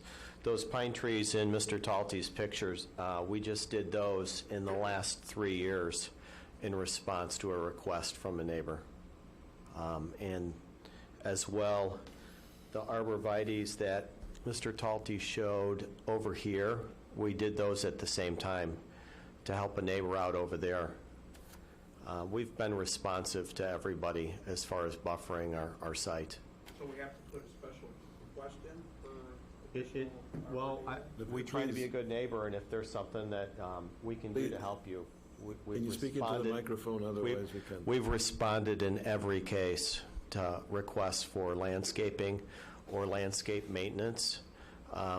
As well, we've volunteered and contributed to the Friends of Thornwood Park and helping them clean up. We've been a really good neighbor, And I agree, Dave. I'm proud of that.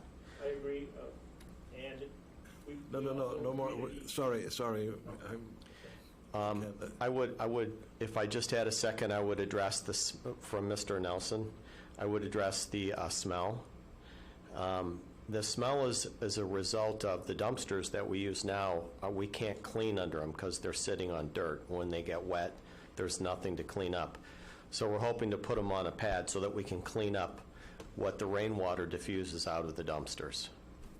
And as well, right now the site is all dirt. It's really dusty in the summer. No one's brought that up. None of our residents have. I would have if I lived close by. By being able to keep the site clean, we're going to keep the dust down too. I do have one question for you. Where do, there's the new proposed parking lot has 14 spaces. Where on the site are those employees currently parking? Let me show you. I'm getting to be good at this already. So the employees park up against the fence in a line right here, and they park from about this tree all the way to here, and they park right up against the fence. Okay. And that's where we're putting them. It's kind of high ground. The area is unimproved. We have one small drain and a little bit of asphalt right now that we operate out of. So we can get cars in this way, and then they get up here to this high ground and they can park there. Otherwise, days like today, the area is almost completely unusable. Okay, thank you. Thanks, Dave. One other comment comments? Go regarding stormwater management, which there's not a project that the design profession is involved in today that isn't hypersensitive, especially on the North Shore, to the issue of stormwater management and the fears of, this development causing people's basements to flood. That's kind of the first thing, first plan of attack. The site, although most of it is earth, has been compacted so profoundly through the years that there is no absorption of rainwater. It simply sheds off the site in whichever direction it chooses to go on a given day from high to low. So by kind of re-engineering the site and providing for stormwater retention, detention, I'm sorry, not retention. There's no water going to be stored on site. It's going to be below grade, and it's going to gather water on property and will work in conjunction with the Village of Wilmette's stormwater ordinances and will be released in appropriate manners into the system along Kenilworth Avenue in a much more regimented way.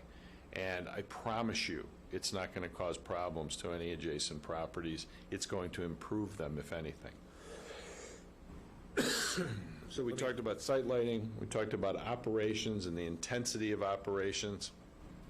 We talked about stormwater management, the parking of cars, the landscape issues. Yes, Hugh. Sure. I think one of the neighbors raised an issue which, is there any place else on the compound that this could be sited? Or even portions of it could. Portions of it. There is not. I'm sorry. We don't have, the property is maxed out, has always been maxed out. There's no, we're not keeping, a couple acres, other than this little triangle right here. There's no other open space available for us to develop a maintenance facility or portions of a maintenance facility where we could put some of this. If we could, we would.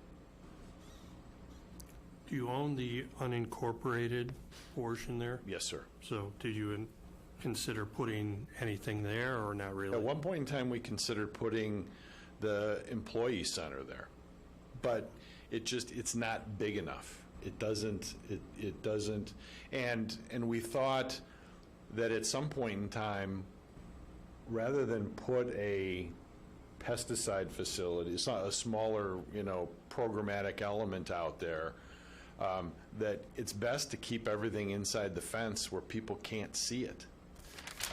Because really, in walking the perimeter of this site, you can't see any of what goes on inside the property. You can see the existing maintenance building peeking up over the fence line, yes. You can see the east side of the maintenance building from Hunter Road, absolutely you can. But until you get into the second floor of the folks across the street, you really can't see, because the grade drops down around the perimeter of this property. The center line of Kenilworth Avenue is substantially below kind of the grade of the maintenance building to the north. I guess my concern regarding what the neighbors have brought up is the noise issue. The cars. Yes. Coming in at, sunrise, opening and closing the doors. Trucks backing up. Right. They do it now. They're not going to do it any more than they do now. Okay. So, again, the intensity of use is not going to change. The times of operation will not change.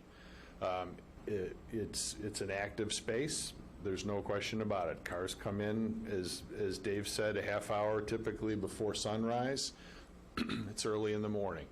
They're going to park the cars in an orderly way. They're going to go in, they're going to get their marching orders for the day, and then they're going to disperse. But no more than they currently do today. So the truck activity, the pedestrian activity, the vehicular activity, the employee activity is not going to change from the way it operates today and, for years past. I guess I have a concern about the noise. If I was, I just don't, I understand this just evolved over time. Right. The maintenance building was there, and maybe at that time you could get by with 7 employees. So maybe they parked over here, and now, the parking's grown. I'm just trying to respond to the neighbors concerned about noise. If I lived across the street, I don't know if I'd want cars, summertime, windows open, Sure. all of a sudden, it's a whole new thing, and what we have to look at as the zoning board is, what are the hardships here that cause this? Typically, we have to have a hardship associated with the variance. The hardship in the first case tonight was the siting of the property, and I don't know if you listened to that portion or not, but the house was on a small property, and there was no other option. Correct. No, I listened to both the presentations. So, responding to the neighbors' concerns, I would be concerned too about that backup area. So because the backup area, meaning what? Of that adjacent to the existing maintenance facility, that pad. This pad right here. Yeah. Okay, I understand. So I guess, and not all the neighbors are present here, and we're supposed to do our best to represent them as well as understand the applicant's requests. So, it's evolved, but it's evolved into now a commercial space, fully It's always paved. been, I would say it always has been what it is. Was From a it noise approved? pollution standpoint, Yeah. it's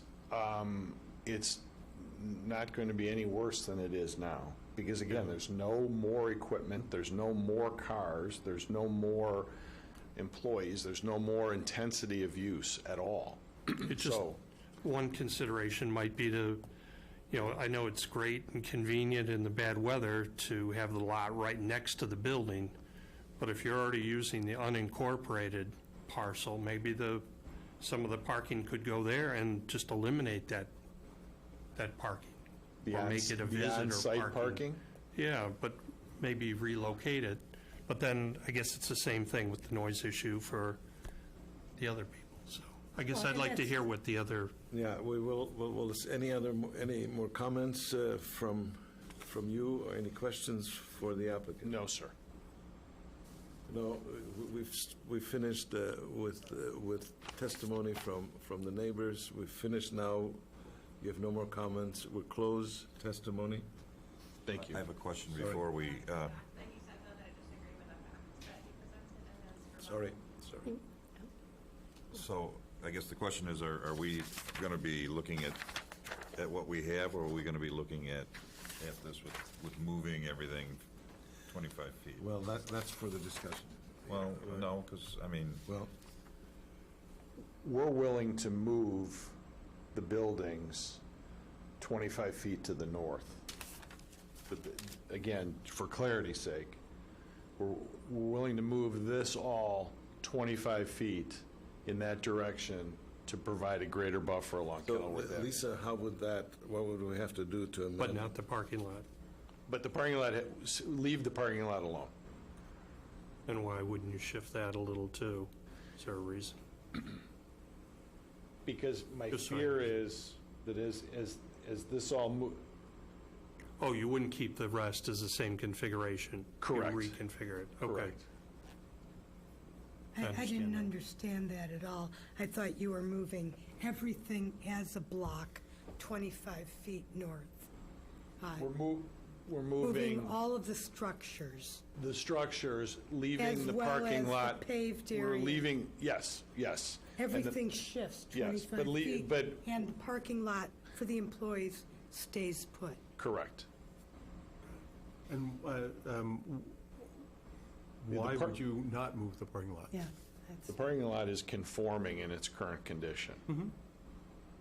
but it would make But it doesn't sense to exist. have it centered on the building. Right, your building has a center entrance. they could put the parking lot there today and not need any variations. No. I to do it. understand. I understand. I'm not saying that he has to. Okay. I'm just saying that if we you're can moving move- everything else. If we can move the parking along with it, we'll happily do that.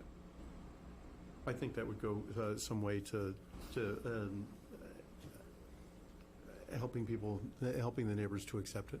Okay. As would some more detailed and perhaps more intensive landscaping plan. So do we, Lisa, does the applicant have to amend his request? How do we work this? We would need a new site plan, and we would have to do a new analysis. We do not have enough information to amend it tonight. If I could say, I feel that there's a degree to which we're discussing this on the fly. The sand silo was removed, and a revised plan provided to us tonight that includes more impervious surface than was documented in the materials that we received in our packet, and moving forward with that makes me uncomfortable. There is a greater variance being requested than is documented in the papers we have. In the impervious, I'm trying to compare. The concrete pad for the dumpsters has increased the impervious surface, as has the little concrete or asphalt pad just by the bin number 1.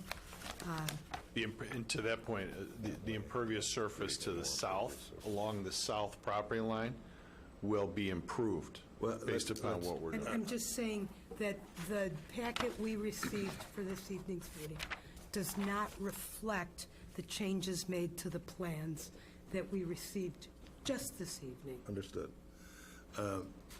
Lisa, what would be the best way for the applicant to proceed? Would we not take a vote on anything today? Should the applicant ask for a continuance and provide us with what we've discussed today and other changes? Is that the best way to do it? If you would like the applicant to explore scooting things back 25 feet, we absolutely should continue. Yeah.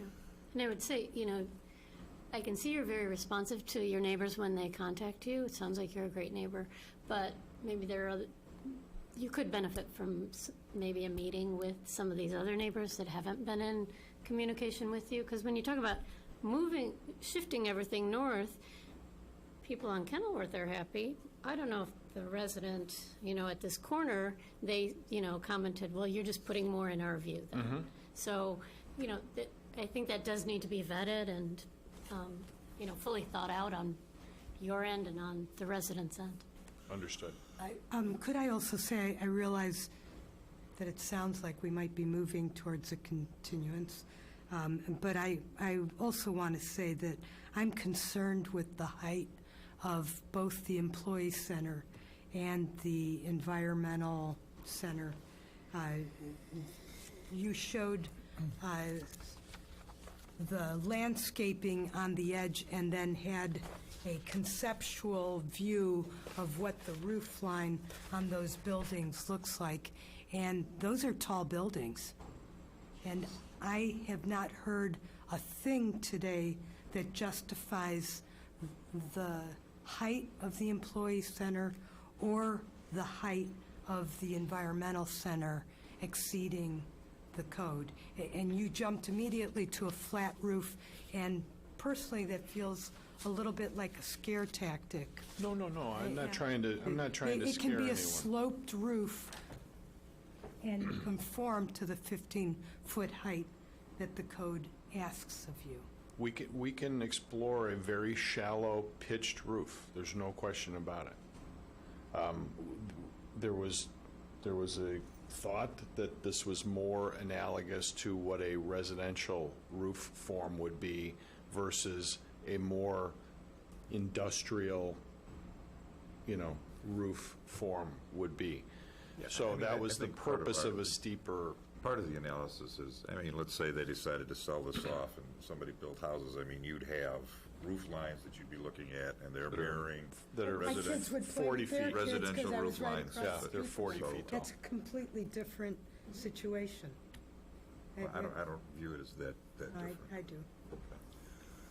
Okay, take these comments into account. Understood. Are you asking for are you asking for a continuance to We'll the ask next? for a continuance to the What next would be meeting. the next date? The next available date we have is December 4th. I don't know if that's going to be enough time. Probably not. We have December 18. We have January 15. We can keep going. Okay. Can we get back to you, Lisa? Can I contact you tomorrow? You could, but if we don't continue to a specific date tonight, you would need to redo notice. Let's say the 18th of December December. 18th. Okay. Move to continue this matter until December 18th. And a second? Second. All in favor? Aye. Thank you very much. Thank you. Appreciate Thank you it. for your time, and thank you all the residents. Who was the second? Who seconded this? I don't, kind of both did. So Race. either one. 2 seconds. I'll defer to you. Move to approve the meeting minutes for the Zoning Board of Appeals for Wednesday, October 16th, 2019. That all second. All in favor? Aye. Does anybody want to speak about anything else? Please come up. This is the opportunity. Seeing no one, I will... Anybody, I'm not sure the younger crowd, if they're here to... Why don't you press that younger crowd over there? Yeah. That's my daughter. Oh, okay. I will deem this meeting closed. Thank you all very much for coming out.